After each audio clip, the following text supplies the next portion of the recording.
நம்முடைய வாழ்க்கையிலும் திட்டம் இருக்க வேண்டும். நம்முடைய ஹஸரத் யக்கூப் ஹஸரத் ரஹ்மத்துல்லாஹி அவர்கள் நாங்கள் இப்பொழுது பாக்கியாத்துக்குள் சென்றோமோ, ஹஸரத் அவர்களை பார்த்து ஒரு மாற்றம் ஏற்பட்டது, பெரிய மாற்றம் ஏற்பட்டது. பலர்கள் சொல்லியிருக்கிறார்கள், கான் ஹஸரத் கூட பல தடவை சொல்வார்கள், ஹஸரத்துடைய அந்த செயல்பாடு என்னுடைய வாழ்க்கையில் பெரும் மாற்றத்தை ஏற்படுத்தியது. ஏன்? ஹஸரத் அவர்கள் எதையுமே திட்டமிட்டு செய்வார், எல்லாமே திட்டமாக இருக்கும். ஒரு ஊருக்கு பெறப்படுவதாக இருந்தால் அதற்குரிய நம்ம எங்க போகணும், எந்த கார்ல போகணும், அந்த கார்ல கூட யாரெல்லாம் வரலாம், அவர் எங்க உட்காரணும், என்ன சொல்லணும். பஸ்ல ரொம்ப முந்தி ஹஸரத் அவர்கள் வேறு பஸ்ல நாங்கள் மெட்ராஸ் ஏறும்போது போலீஸா அந்த பக்கம் உட்காராங்க, வெயில் அடிக்கும், இந்த பக்கம் வாங்கம்மா.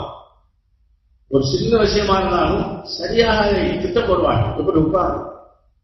ஒவ்வொரு காரியத்திலும் கடினமான திட்டம் போடுவாங்க. ஹஸரத் அவர்கள் ஒரு நாளாவது பாடத்துக்கு லேட்டாக வந்தது கிடையாது. அவங்க தங்கி இருக்கிறது 2-3 கிலோமீட்டர் இருக்கும். எப்படிதான் நடந்து வந்தாங்கன்னு தெரியாது. அது சொல்லுவாங்க, சில நேரத்துல 7:55 7:55 இருப்பான்.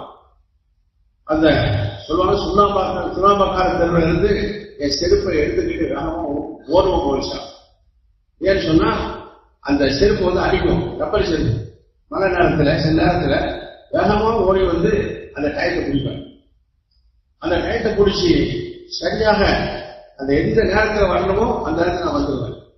ஒரு நாளாவது என்னுடைய பாடம் லேட்டாகாது. உண்மையிலே ஹஸரத் அவர்கள் அப்படித்தான் இருப்பார். அல்லாஹ் தஆலா அவருடைய வாழ்க்கையை நிறைய படிப்பிடமாக தந்தார்.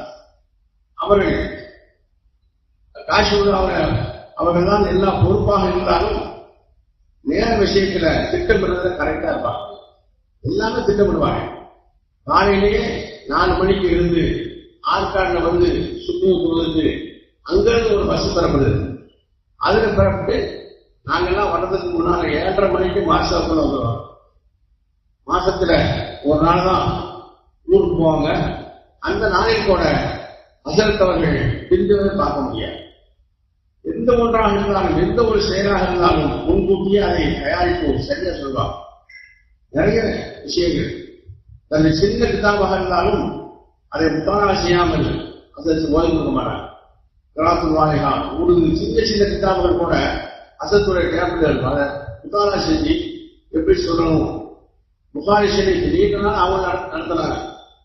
பாக்கியாத்துல நாங்க தான் முதல்ல அவங்கள்ட்ட புகாரி ஷரீஃப் ஓதணும். ஹஸரத் அவர்கள் அப்ப அந்த காலத்துல ஹஸரத் பாக்கியாத்துல 70 பேர் தஹசீல் இருந்தாங்க. ரொம்ப வேகமான காலம். ஹஸரத் மெதுவாக பேசுவாங்க, அதுல உருதுல பேசுவாங்க. அதனால வந்து சரியா பக்கத்துல தான் கேட்க முடியும். மாணவர்கள் தஹஜ்ஜுதிலே எந்திரிச்சு இடம் முடிப்பாங்க. எங்களோட ஒருத்தர் ஓனாரு தாமரப்பாடி ஜமாலை இப்ப இருக்காரு, முந்தி அவரை பார்த்தேன். அவர்லாம் இந்த முந்தி தஹஜ்ஜுதிலே எந்திரிச்சு எல்லாத்தையும் இடம் முடிச்சு வைப்பார். ஏன்னு சொன்னா அவ்வளவு ஆர்வம் ஹஸரத்துடைய பாடத்துல சரியா கரெக்டா அந்த டயத்துக்கு ஆரம்பிச்சு டயத்துக்கு முடிப்பாங்க. அதே போன்ற வாழ்க்கையில சொல்லுவாங்க, மோலிசாம் எல்லா பணத்தையும் செலவழிச்சிடக்கூடாது, சம்பளம் வாங்குறத பூரா செலவு செய்யக்கூடாது, கொஞ்சம் மிச்சம் வைக்கணும். பல தேவைகள் ஏற்படும். நம்ம நேரத்தை பேணி தரிசுரை நேரத்தை பேணி இருந்தா அல்லாஹ் தஆலா நமக்கு அதுல பரக்கத்து செய்வான் என்பதாக சொல்லி நம்முடைய சம்பவத்தை சொல்வார்கள். நான் கொஞ்சம் சம்பளமா இருந்தாலும் நான் கொஞ்சம் கொஞ்சமா சேர்த்து வைப்பேன். தேவைகள் ஏற்படும் போது ஒரு நேரத்துல பாக்கியாத்துல 2.5 வருஷம் சம்பளம் கொடுக்க முடியாம ஆயிடுச்சு. லேட்டு கொடுத்தாங்க, கொஞ்சம் கொஞ்சமா கொடுத்தாங்க. அதை சொல்வார்கள், எல்லாரும் ரொம்ப திணறி ரொம்ப பெரிய கஷ்டத்தில் ஆயிட்டாங்க. ஆனா நான் வந்து தேடி போகிறேன்.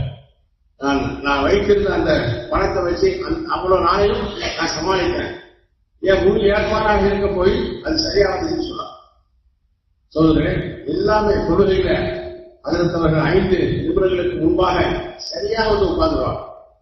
எல்லாம் உனக்கு பிறதான் போகும்.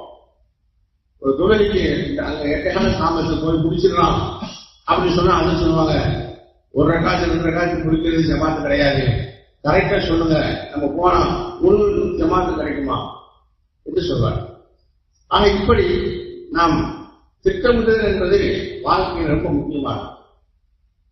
டைம் டேபிள் எல்லாத்தையும் கேட்பாங்க, உங்க டைம் டேபிள் என்ன, எப்படி நீங்க நேரத்தை கழிக்கிறீங்க, எப்ப காலையில் எழுந்திருக்கிறீர்கள், எப்போ நீங்க பாடம் பார்க்குறீங்க, என்ன கேட்பாங்க. உண்மையிலேயே டைம் டேபிள் திட்டமிடுவதற்கு ரொம்ப முக்கியமானது. நம்முடைய நேரம் பெரும்பாலும் நண்பர்கள் பேச ஆரம்பிச்சுட்டா நம்ம அறியாமலே போயிருக்கு. இன்றைக்கு காலகட்டத்தில் நேரங்கள் பொதுவாக முஸ்லிம் சமுதாயத்துடைய நேரங்களை பார்த்தீங்கன்னா ரொம்ப சடங்குகள்ல ரொம்ப நேரத்தை போகிறாங்க. ஒரு 2 நிமிஷம் பள்ளியாசல உட்கார்றதுக்கு மக்களுக்கு இன்னைக்கு தயார் இல்லை.